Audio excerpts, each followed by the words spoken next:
میری شادی کو 10 سال ہو گئے لیکن ابھی تک اولاد نہیں ہوئی تھی۔ اولاد کے لیے میں عامل بابا کے پاس گئی، اپنی عزت بھی اولاد کے لیے لٹا دی، لیکن اولاد نہ ہوئی۔ پھر ایک ایسے راز کا انکشاف ہوا جسے سن کر میری جان نکل گئی، جب پتا چلا کہ میرا شوہر مجھے دوا دے کر میری جس انسان سے شادی کی گئی اور میں نے اسے اپنا سب کچھ مانا، وہی میرے ساتھ بہت بڑا دھوکہ کر رہا تھا۔ میں تو کبھی سوچ بھی نہیں سکتی تھی۔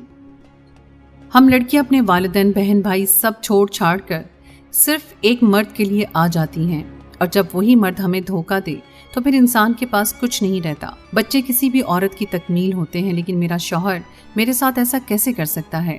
وہ مجھے اس تکمیل سے کیسے روک سکتا ہے؟ کیا میرے شوہر کو اولاد کی خواہش نہیں ہے؟ میں تو جیسے جیتے جی مر گئی تھی اس کی حقیقت کو جان کر۔ میری شادی کو تقریباً 10 سال ہو گئے تھے، لیکن ابھی تک میری اولاد نہیں ہوئی تھی، اور ہر عورت کی طرح میری بھی شدید خواہش تھی کہ میری اولاد ہو۔ میرے سسرال والے بہت اچھے تھے، انہوں نے کبھی بھی مجھے اولاد کی وجہ سے طعنہ نہیں دیا، اور میری ساس اور میرا شوہر ہمیشہ ایک ہی بات کہتے تھے کہ اولاد نہ ہونے میں اللہ کی کوئی مصلحت شامل ہوگی۔ میں تو اللہ کا شکر ادا کرتی تھی کہ اللہ نے مجھے اتنی اچھی سسرال دی ہے۔ اگر یہ لوگ اچھے نہ ہوتے تو اب تک یا تو میرے شوہر کی دوسری شادی کروا چکے ہوتے یا پھر مجھے گھر سے نکال چکے ہوتے، کیونکہ یہی ہمارے معاشرے کا رواج ہے۔ میں جس ڈاکٹر کا نام لیتی، میرے شوہر یا میری ساس مجھے لے کر چل پڑتے۔ میں نے تو کوئی ڈاکٹر نہیں چھوڑا، لیکن پھر بھی مجھے اولاد نہ ہوئی۔ میں اولاد کی وجہ سے ڈپریشن میں آ گئی تھی۔ گھر سے باہر نکلتی تو لوگوں کی ہمدردی میں لپٹے ہوئے طنز مجھے تیر کی طرح لگتے، اور میں اکثر ہی شوہر کے سامنے رو پڑتی، لیکن وہ ہمیشہ مجھے دلاسا دیتے کہ کچھ نہیں ہوگا، تم لوگوں کی باتوں پر دھیان نہ کیا کرو، اور اس میں بھی اللہ کی کوئی مصلحت ہوگی۔ میں تو اللہ کا بہت شکر ادا کرتی کہ مجھے اتنا اچھا شوہر ملا ہے۔ میں جب ڈاکٹرز کی طرف سے مایوس ہو گئی تو میں نے دم درود اور پیروں فقیروں کی طرف رجوع کرنا شروع کر دیا، لیکن مجھے اس سے بھی نہیں روکا گیا۔ میں ہر دربار پر جاتی کیونکہ مجھے اولاد کی شدید ترین خواہش تھی، لیکن نہ جانے کیوں میری خواہش اور دعا پوری نہیں ہوئی تھی۔ میرے شوہر نے میری ضد پر اپنے تمام ٹیسٹ کروائے، لیکن انہیں بھی کوئی مسئلہ نہیں تھا۔ اب بات دعا پر ہی آ گئی تھی کیونکہ ہم دونوں ہی میڈیکلی فٹ تھے۔ شادی کے شروع کے سال میں میرے شوہر مجھے ہر مہینے دوائی لا کر دیتے کہ مجھے اس دوائی سے جلدی حمل ہو جائے گا۔ میں شروع میں تو خوشی خوشی وہ دوائی لے لیتی تھی، لیکن بعد میں جب مجھے اولاد نہ ملی تو میں نے وہ دوائی کھانا چھوڑ دی، اور میں اس بات کو بھول چکی تھی کہ ایک دن میں کمرے کی صفائی کر رہی تھی تو ایک دراز جو کہ میرے شوہر کے استعمال میں رہتا تھا، اس کو صاف کرنے کے لیے جب میں نے کھولا، اس میں مجھے وہ دوائی سامنے پڑی نظر آئی۔ مجھے فوراً شادی کے شروع کے دن یاد آ گئے جب میرا شوہر مجھے یہ دوائی لا کر دیتا تھا۔ میں نے خاموشی سے وہ دوائی نکال لی کہ دوبارہ سے لے لوں، شاید اب کوئی بات بن جائے، تو میں نے دوائی اس نیت سے نکال کر اپنے پاس رکھی۔ لیکن ایک دن دوست کے ساتھ ڈاکٹر پہ گئی تو میں نے وہ دوائی پرس سے نکال کر ڈاکٹر کو دکھائی۔ وہ دیکھ کر ڈاکٹر حیران ہو گئی۔ ڈاکٹر نے مجھے جو کچھ بتایا وہ سن کر میرے پاؤں کے نیچے سے زمین نکل گئی۔ میرا شوہر میرے ساتھ اتنا بڑا دھوکہ کیسے کر سکتا ہے؟ ڈاکٹر نے بتایا کہ وہ دوائی حمل ضائع کرنے کی ہے، اگر کوئی اس دوائی کو لگاتار کھائے تو اسے اولاد نہیں ہو سکتی۔ مجھے اپنے شوہر پر شدید ترین غصہ آیا کہ وہ میرے ساتھ اتنا بڑا دھوکہ کیسے کر سکتے ہیں، لیکن اس کے ساتھ ہی میں نے ڈاکٹر کو بتایا یہ دوائی تو میں نے شادی کے شروع کی 1 سال کھائی تھی، اس کے بعد تو میں نے یہ کھانا چھوڑ دی۔ تو ڈاکٹر نے کہا کہ پھر تو ابھی ایسی کوئی بات نہیں ہونی چاہیے، کیونکہ آپ نے شروع کے سال میں یہ دوائی کھائی تھی تو تب نہ حمل ہونا تو سمجھ میں آتا تھا، لیکن ابھی 9 سال ہو گئے ہیں، آپ تو یہ دوائی نہیں کھا رہی، اس دوائی کا آپ پر اثر نہیں ہے۔ وہ بات تو کلیئر ہو گئی، لیکن میرا دل اپنی شوہر کی طرف سے کھٹا ہو گیا۔ مجھے شوہر پر غصہ آنے لگا کہ وہ مجھے ایسی دوائی کیوں کھلاتا تھا۔ میں شدید غصے میں گھر کی طرف آئی تو میری دوست نے کہا کہ گھر جا کر اس بات کا ذکر کسی سے نہ کرنا، یہ دوائی تو تم نے شروع کے 1 سال میں کھائی ہے، اب تو تم نہیں کھاتی، اگر تم نے اس کا ذکر کیا تو یہ نہ ہو کہ تمہارا شوہر غصے میں آ جائے اور وہ تمہیں طلاق دے دے، کیونکہ آج کل کے شوہروں کو صرف بہانہ چاہیے ہوتا ہے۔ اب تو وہ تمہیں یہ دوائی کھانے پر مجبور نہیں کرتا، اس لیے رات گئی بات گئی کے طور پر تم اس بات کو بھول جاؤ۔ میں نے دوست کی بات مان کر اس کا کسی سے ذکر نہیں کیا، لیکن اولاد کا مسئلہ جوں کا توں تھا، ابھی بھی ہماری اولاد نہیں تھی۔ ہماری ایک جاننے والی نے ایک دن ایک پیر کے بارے میں بتایا، وہ بڑا مشہور تھا، اس کے بارے میں کہا جاتا تھا کہ وہ جس عورت کو میڈیکلی کوئی مسئلہ نہ ہو وہ عورت اس کے پاس جانے سے حاملہ ہو جاتی ہے۔ میں نے اپنے شوہر سے اجازت لی اور اس عامل کے پاس چلی گئی۔ وہاں عورتوں کا رش لگا ہوا تھا۔ اتنی عورتوں کو دیکھ کر مجھے یقین ہو گیا کہ مجھے جو بات بتائی گئی تھی وہ سچ تھی۔ मैं बैठकर अपनी बारी का इंतजार करने लगी। मेरी बारी आई तो मैं आमिल को देखकर हैरान रह गई। वो बिल्कुल जवान लड़का था। मुझे हैरत हुई कि जवानी में ये आमिल कैसे बन गया है। उसने मेरे से मसला पूछा। मैंने उसको बताया कि मेरी शादी को कितना अरसा हो गया है और अभी मेरी औलाद नहीं है। उसने कहा कि आपको कोई मसला नहीं है। मैंने कहा मुझे तो कोई मसला नहीं है। तो उसने कहा कि हाँ ठीक है, मैं आपके लिए तावीज़ लिख दूंगा और कल शाम आप आकर ले जाइएगा। मैं ये बात सुनकर खुश हो गई और दूसरे दिन शाम को जब मैं तावीज़ लेने गई तो मैंने देखा कि वहाँ पर कोई औरत नहीं थी। मैंने उस आमिल से पूछा कि इस वक्त आपके पास कोई और नहीं आया? तो उसने कहा कि मैंने किसी को नहीं बुलाया था, मैंने सिर्फ आपको बुलाया था। मैंने कहा कि आप मुझे तावीज़ दे दें और उसे कैसे इस्तेमाल करना है वो भी बता दीजिए।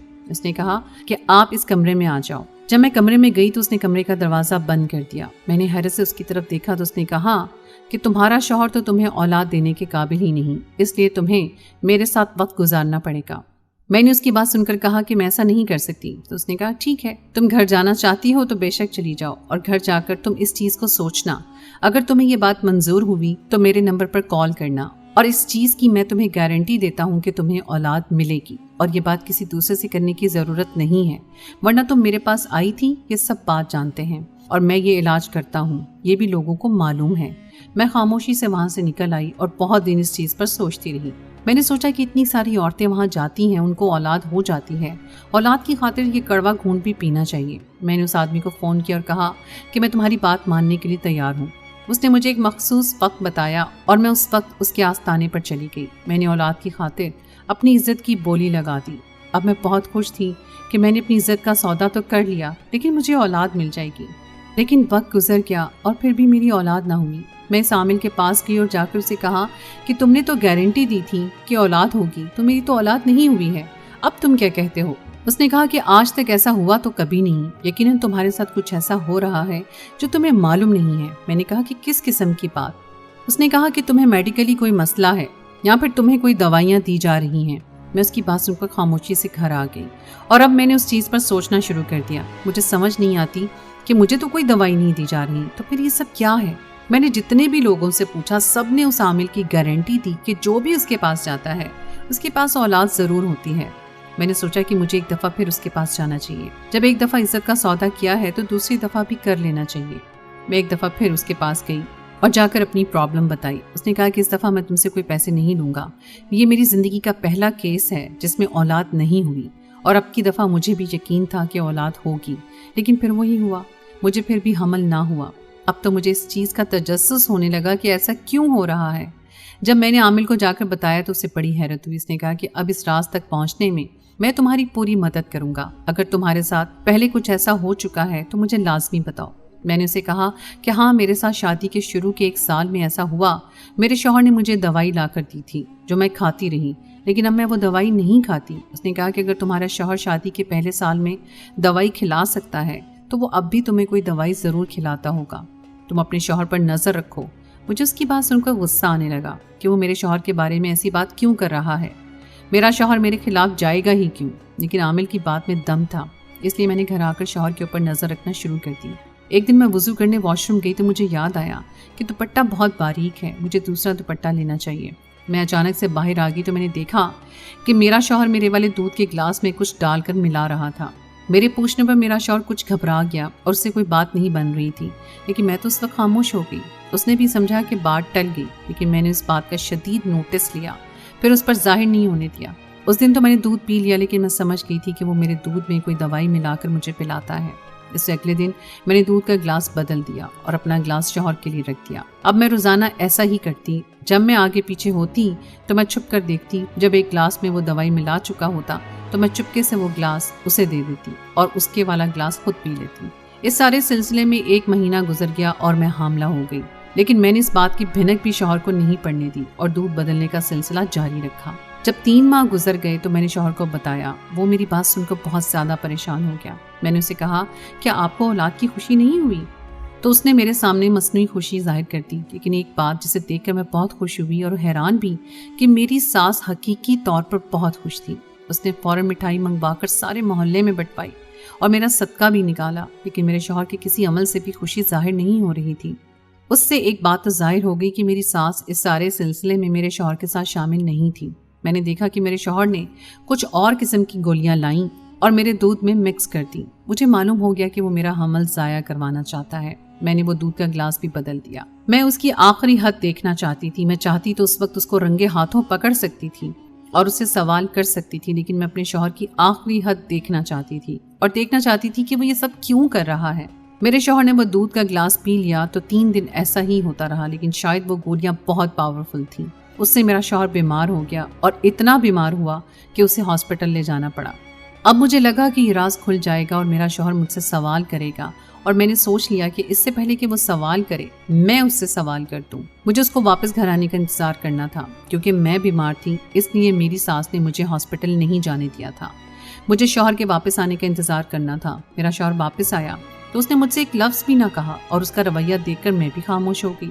मैंने इतने साल सब्र किया तो मेरा सब्र ख़त्म ना हुआ। एक दफ़ा मेरी औलाद हो जाए तो उसके बाद मैं शौहर से सवाल करूंगी।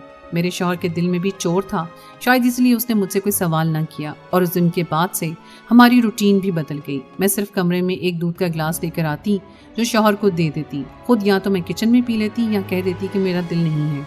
क्योंकि मेरी तबीयत भी ऐसी थी इसलिए मुझसे कोई सवाल ना करता। मुझे शिद्दत से इस दिन का इंतजार था जब मेरी औलाद मेरी गोद में होगी। लेकिन वक्त गुजरने के साथ साथ मेरे शौहर का रवैया बदलता जा रहा था। वो बहुत ख्याल रखता, लेकिन मुझे इसका ये ख्याल रखना भी एक ढोंग लगने लगा था और मेरे दिल में उसके लिए नफरत खत्म नहीं हुई थी। मैं उससे एक दफ़ा ये सवाल ज़रूर करना चाहती थी कि उसने 10 साल मुझे इस नेमत से महरूम क्यों रखा, और ये सवाल मैं उससे उसकी माँ के सामने करना चाहती थी। बस इसलिए मैंने खामोशी इख्तियार की कि मुनासिब वक्त आने पर यह सवाल करूंगी। और आज वो दिन था जिसका मुझे शिद्दत से इंतजार था। अल्लाह ने मुझे बेटे से नवाजा था। मैंने देखा कि मेरा शौहर बहुत खुश नजर आ रहा था। उसने पूरे हॉस्पिटल में मिठाइयाँ बंटवाईं, लेकिन मुझे उसकी खुशी से कोई मतलब नहीं था। जब हम दोनों माँ बेटा घर आए तो मेरी सास मेरा बहुत ख्याल रखती थी और मुझे बिस्तर से एक कदम भी नीचे नहीं उतारने देती थी। एक दिन रात को जब सास कमरे में आई तो मेरा शौहर भी बैठा था। मैंने उसे कहा कि मुझे कोई बात करनी है, और मैंने उनके सामने अपने शौहर से सवाल किया कि आपने मुझे 10 साल इस नेमत से महरूम क्यों रखा। ये बात सुनकर मेरी सास हैरान रह गई। वो बोली कि ये तो अल्लाह की देन है, तुम ये बात क्यों कर रही हो। मैंने सास को कहा कि अल्लाह की देन ज़रूर है, लेकिन ये मुझे 10 साल तक दवाई खिलाते रहे, और जिस दिन मुझे इनकी इस बात का इल्म हुआ मैंने दवाई खाना छोड़ दी और अपने दूध का गिलास इनके गिलास से बदलने लगी। बस इसके बाद औलाद हो गई। मेरी बात सुनकर शौहर परेशान नजर आने लगा और मेरी सास को गुस्सा आ गया, और उन्होंने मेरे शौहर से कहा कि अगर ये बात सच है तो तुम मुझे बताओ कि तुमने ये क्यों किया। अगर सच नहीं है तो मैं बहू से सवाल करूंगी। मेरे शौहर ने कहा कि आपको इससे सवाल करने की जरूरत नहीं है, ये सच कह रही है। मैंने उनसे पूछा कि अगर मैं सच कह रही हूँ तो आप मुझे बताएं कि आपने ये सब क्यों किया। तो मेरे शौहर ने कहा कि आज तुम ये बात सुन लो कि मैं अपनी माँ का सगा बेटा नहीं हूँ, मैं ले पालक हूँ। मेरी माँ की भी औलाद नहीं थी, मुझे मेरी माँ ने गोद लिया था, और ये बात मेरी माँ और 1-2 खानदान के लोगों के अलावा कोई नहीं जानता है। मैं तो शादी ही नहीं करना चाहता था, लेकिन मेरी माँ ने ज़बरदस्ती शादी करवा दी। मैं औलाद इसलिए नहीं चाहता था कि मुझे ये भी मालूम नहीं कि मैं किस खानदान का हूँ, इसलिए मैं नहीं चाहता कि मेरी औलाद हो और वो भी बेनिशान रहे। इस पर सास ने कहा कि तुम्हारी ये सोच गलत है, तुम्हारी औलाद कभी भी बेनिशान नहीं है, क्योंकि तुम्हारे पास इस खानदान का नाम मौजूद है जिसने तुम्हें पाला है। मैं तो अपने शौहर की मंतक सुनकर परेशान हो गई। उसने कहा कि इस खानदान का नाम मौजूद है, लेकिन हकीकत क्या है ये तो मुझे मालूम नहीं। किसका बेटा हूँ, कौन है मेरे माँ बाप। इस पर मेरी सास ने कहा कि अगर यही बात थी तो ये बात तुम मुझसे पहले भी पूछ सकते थे। जब तुमने ये बात मुझसे पूछी तब तुम बहुत छोटे थे, इस बात को समझने के काबिल नहीं थे, लेकिन ये बात तो शादी के वक्त पूछ सकते थे। मुझे मालूम है कि कौन है तुम्हारा खानदान। तुम मेरे खानदान से हो, मेरे कज़न के बेटे हो, इससे मैंने तुम्हें गोद लिया था। सास की बात सुनकर मेरे शौहर बहुत ही शर्मिंदा नजर आने लगा और उन्होंने हाथ जोड़कर मुझसे और सास से माफ़ी मांगी। मुझे तो अल्लाह ने औलाद की नेमत दे दी थी, इसलिए मैंने उनको माफ़ कर दिया, लेकिन उनकी सिर्फ एक गलतफहमी और डर ने मुझे 10 साल तक इस नेमत से महरूम रखा और मुझसे जना जैसा गुनाह भी करवा दिया। दोस्तों, ये थी हमारी आज की कहानी। उम्मीद है कि आपको आज की कहानी पसंद आई होगी और आप इस कहानी के मुतालिक अगर अपनी राय का इजहार करना चाहते हैं तो कमेंट सेक्शन में ज़रूर कीजिए, और इन जैसे लोगों की मेंटालिटी के बारे में आपकी क्या राय है हमें ज़रूर बताइए। और अगर आपने हमारे चैनल मेरी आवाज़ को सब्सक्राइब नहीं किया तो काइंडली अभी इसे सब्सक्राइब कर दीजिए। इसके साथ ही मुझे इजाज़त दीजिए। अल्लाह हाफ़िज़।